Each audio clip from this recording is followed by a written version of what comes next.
Les objets en Pascal. La structure d'un programme est généralement de la façon suivante.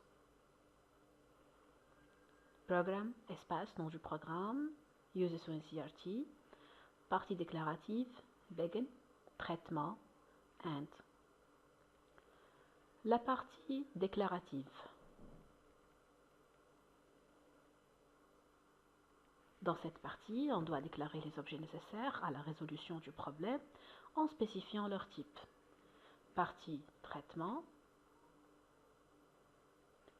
Ici, on définit les instructions nécessaires pour le traitement qui peuvent être sous la forme de instructions de lecture ou bien d'entrée, instructions d'affichage ou de sortie et instructions d'affectation.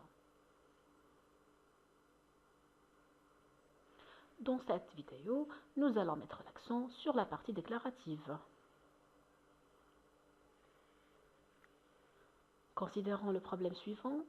On désire écrire un programme permettant de calculer la surface d'un cercle de rayon R. Il faut noter que la valeur du rayon sera donnée par l'utilisateur au moment de l'exécution.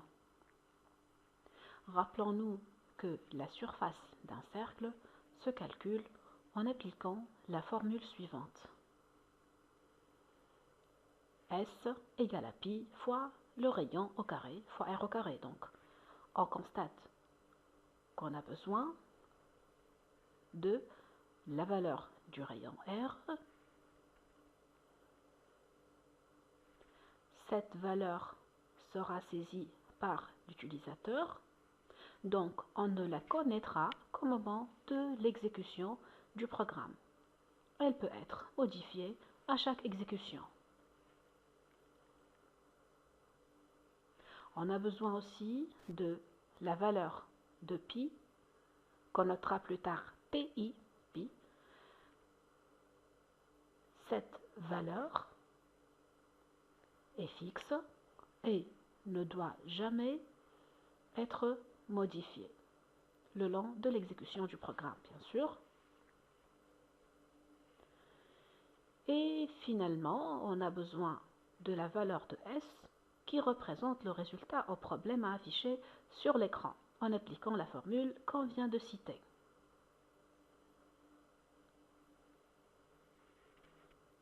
La valeur de S dépend de la valeur du rayon, donc elle est aussi variable.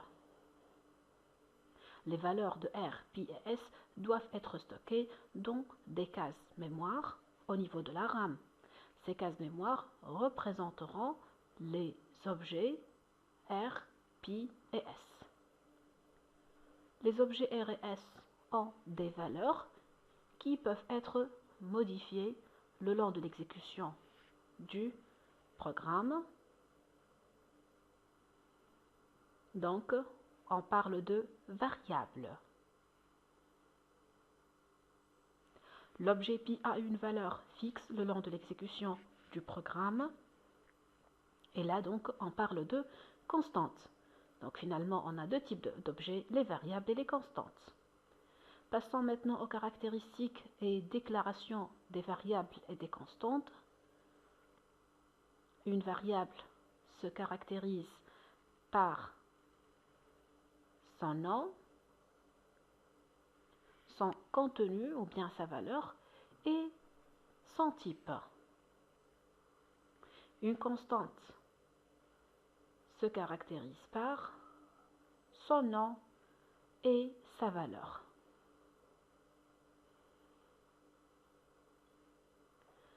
Déclaration d'une variable en Pascal. On commence par écrire le mot-clé var, espace, nom de la variable, deux points, type, et on termine par un point-virgule. Passons maintenant à la déclaration d'une constante en Pascal. On écrit le mot-clé const, espace, nom de la constante, égale valeur. Donnons maintenant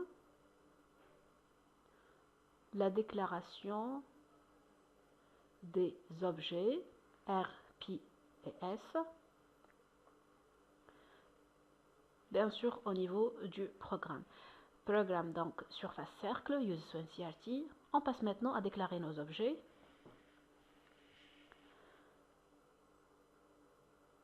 Dans la partie déclarative, on commence par déclarer les constantes. Donc on écrit const pi égale sa valeur qui est 3.14. Puis on passe à la déclaration des variables. On écrit var, puis on écrit r, virgule s, deux points, le type qui est real. Attention, lors de la déclaration d'une constante, on n'a pas besoin de définir son type, car c'est sa valeur qui nous en renseigne.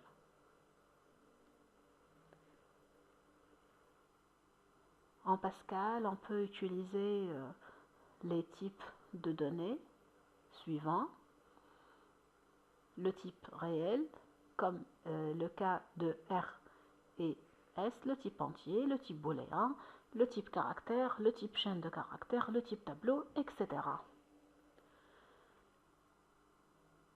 Attention, le nom de tout objet en Pascal doit obligatoirement commencer par une lettre, que ce soit majuscule ou minuscule. Il peut être composé par des lettres, des chiffres et le symbole tiré bas. Les caractéristiques accentuées ne sont pas autorisées. Finalement, on vous propose une solution à notre problème avec un exemple d'exécution.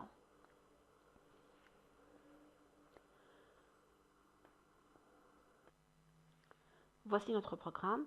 Program, surface cercle, uses ONCRT. Voici la partie déclarative. On déclare tout d'abord nos constantes. Ici, on a une seule constante, donc on écrit const, puis le nom de la constante pi égale la valeur 3,14, point virgule. On passe maintenant à la déclaration de nos variables. On écrit le mot-clé var, puis on cite les variables qui sont r, s de même type, donc r, s de point real. On commence maintenant la partie traitement, begin, write, donner la valeur du rayon. Cette instruction permettra d'afficher le message write, donner la valeur du rayon. Maintenant, readR, cette instruction permettra à l'utilisateur de saisir une valeur pour R. S reçoit pi fois R. Ici, on explique comment on calcule S. Bien sûr, la valeur calculée ici sera rangée dans la case mémoire de S. Finalement, write la surface du cercle et S. Ici, on va afficher le message write la surface du cercle et. Et là, ce S, il correspond au contenu de la variable S. Passons à la compilation puis l'exécution. On compile, notre programme contient 0 erreur. On passe maintenant à l'exécution. Donner la valeur du rayon, par exemple en écrivant. La surface du cercle est 1,256, etc. E plus 0,003.